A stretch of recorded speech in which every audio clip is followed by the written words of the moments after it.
Would you rather be Toji Fushiguro or end racism?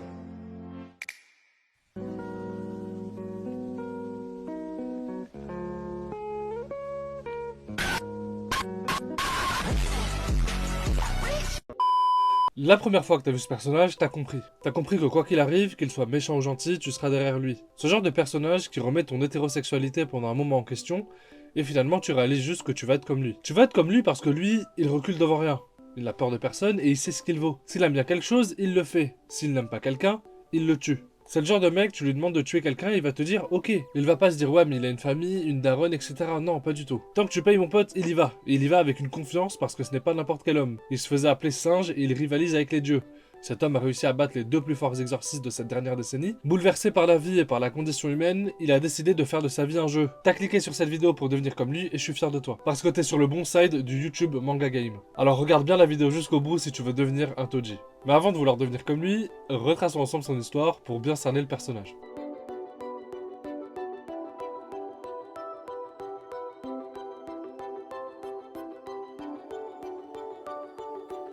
Ce mec qui n'a peur de rien, et qui vit sa vie comme bon lui semble, comme si tout lui était dû alors que la vie l'a injustement puni. Cet homme, qui a une restriction innée d'énergie occulte, est l'un des meilleurs combattants du monde. Pourtant, sa famille l'a renié dès son plus jeune âge. Toji est né dans une famille d'exorcistes très conservatrice, qui privilégiait à mort la force occulte. Il ne comprenait pas pourquoi les autres membres de la famille Zenin étaient spéciaux, alors que lui se faisait humilier et maltraiter par sa famille. C'est en fait parce que lui-même ne possédait pas d'énergie occulte. Sa famille a été si cruelle avec lui qu'ils ont décidé de le balancer dans un puits rempli de fléaux, pour voir s'il réussirait à survivre. Toji, n'ayant pas d'autre choix que de leur prouver qu'il était à la hauteur, prouva qu'il était vraiment, et réussit à tuer tous les fléaux du puits grâce à ses prouesses physiques et sensorielles extrêmes. Malheureusement, Toji ne sort pas indemne de cette épreuve et finit avec une cicatrice sur la bouche. Ce jour est un tournant dans la vie de Toji, qui ne se fera plus maltraiter par qui que ce soit, et vivra selon ses propres règles, car malgré qu'il survive cette épreuve, en conséquence de sa restriction, il sera quand même banni du clan Zenin et décidera de changer de nom pour Fushiguro. Quelques années plus tard, il sera surnommé le tueur d'exorcistes et considéré comme un surhomme. Durant sa vingtaine, Toji décide de vivre au crochet de ses conquêtes. Quand il touche un gros billet après une mission,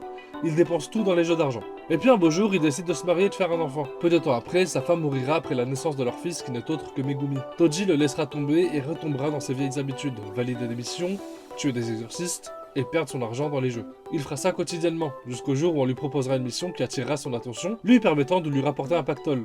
Cette mission-là, Toji la connaît très bien. Il avait déjà tâté le terrain quelques années auparavant, puisque c'est Satoru qu'on lui demande de tuer, et que Toji était déjà parti voir à quoi ressemblait l'enfant prodige des Gojo, né avec le 6ème œil. Cet événement le marqua, car jusqu'à maintenant, aucun humain à part Satoru Gojo n'avait remarqué sa présence. La suite, vous la connaissez. Alors, quelles sont les étapes pour devenir Toji Fushiguro? Numéro 1, s'entraîner.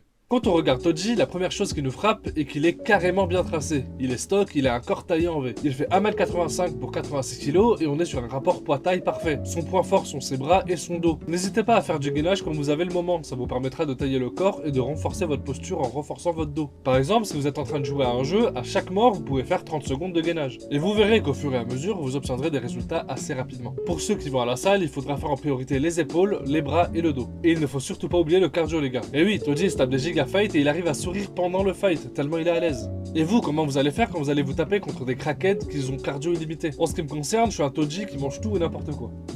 Mais vous, si vous souhaitez vraiment avoir son physique, il faudra faire attention à la diète. Ne pas manger de la merde, respecter plus ou moins ce qu'on mange, regarder un peu les calories des trucs. Voilà, faire attention à ce qu'on mange, c'est le plus important justement pour avoir un bon physique.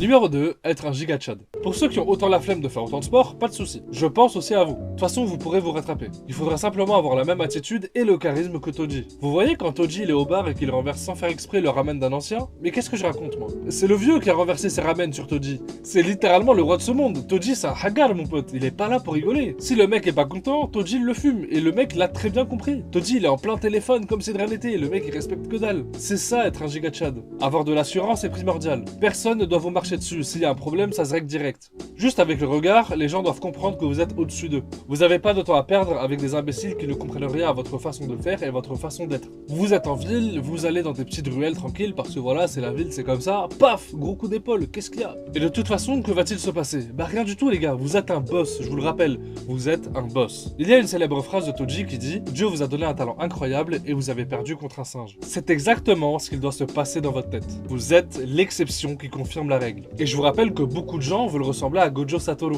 Alors quoi de mieux qu'être le pire cauchemar de ces gens? Numéro 3, avoir les crocs. Quand je dis avoir les crocs, c'est avoir la dalle. Et t'as bien compris que je parlais pas de manger quelque chose, mais de faire de l'argent. Comme je vous l'avais dit en intro, Toji est quelqu'un qui vivait au crochet de ses conquêtes. Sauf qu'au bout d'un moment, le frérot il fait n'importe quoi avec ses sous. Toji c'est un vrai gambler. Un gambler. Un mec qui flambe quoi. Tout ce que veut faire Toji, c'est soit mettre ses sous sur le rouge à la roulette, ou soit parier sur une course de cheval. Et il a bien raison, vous devez faire pareil. Soit vous perdez, et dans le pire des cas, vous vous êtes bien amusé, et vous reprendrez cet argent un jour ou l'autre en faisant une mission. Soit vous gagnez le double ou le triple, et vous êtes totalement refait. Soit on est Toji à fond, soit on l'est pas. Ça c'est vous qui choisissez. Il faut aussi ne pas avoir honte et ni avoir de remords quand vous faites quelque chose. Je vous rappelle que Toji n'a eu aucun problème à mettre une balle à Riko Amanai, normal. La meuf elle avait 15 ans, elle avait rien demandé, elle a pris sa balle. Et ce qui est fou c'est que juste 15 minutes avant, il venait de tuer l'homme le plus fort de son époque. Numéro 4, ne soyez pas trop froid. En vrai. Toji a l'air froid et distant, mais c'est parce qu'on le connaît pas assez. Son comportement et ses manières sont les causes du traitement que lui a fait subir le clan Zenin, qui l'a humilié et rendu comme ça. Quand il a eu Megumi, il était heureux avec sa petite famille, sauf que sa femme est tragiquement morte et il a commencé à sombrer à nouveau, et donc faire ce qu'il savait faire de mieux. Ça, si vous avez bien suivi, je vous l'ai dit tout à l'heure. Pour Toji, ça servait à rien d'élever son fils, parce que ça lui donnerait une chance de prendre le même chemin que lui. Ce qui est dommage, c'est que plus tard, en grandissant, il oublie complètement qu'il a un gosse appelé Megumi, et qu'il voulait le vendre aux Zenin pour avoir du fric. Mais ce qui est intéressant ici, spoiler alerte, mais je me doute que si vous avez fini la saison 2 de l'anime Jujutsu Kaisen, vous le savez, c'est que la dernière personne à qui il a pensé avant de mourir était son fils, et il l'a fait 2 fois. D'ailleurs, le prénom Megumi signifie bénédiction. C'est pour ça qu'il voulait pas l'élever et qu'il devienne une merde, comme lui quoi. Malheureusement, Toji pense à son fils uniquement au moment de la mort. Donc si vous aimez quelqu'un, ne lui dites surtout pas. Allez simplement balayer la personne, comme ça elle comprendra directement que vous l'appréciez. Par exemple, moi quand je rigole de ouf, je pousse mes potes. Je fais pas exprès, genre c'est un vrai truc. Ou quand je veux parler ou je veux dire un truc qui me fume de rire, je suis obligé de tenir mes potes, genre tu sais, je leur tire le bras et tout. Mais en fait, je suis un vrai malade mental quand je m'y parle. Je suis un vrai fou en fait. Mais du coup, ça me rapproche un peu plus de Toji, non?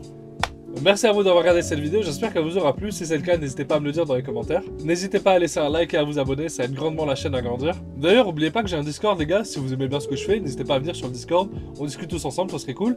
On se dit à dimanche prochain pour une nouvelle vidéo, merci à vous mes Toji, portez-vous bien, c'est important, c'était Jonas, ciao.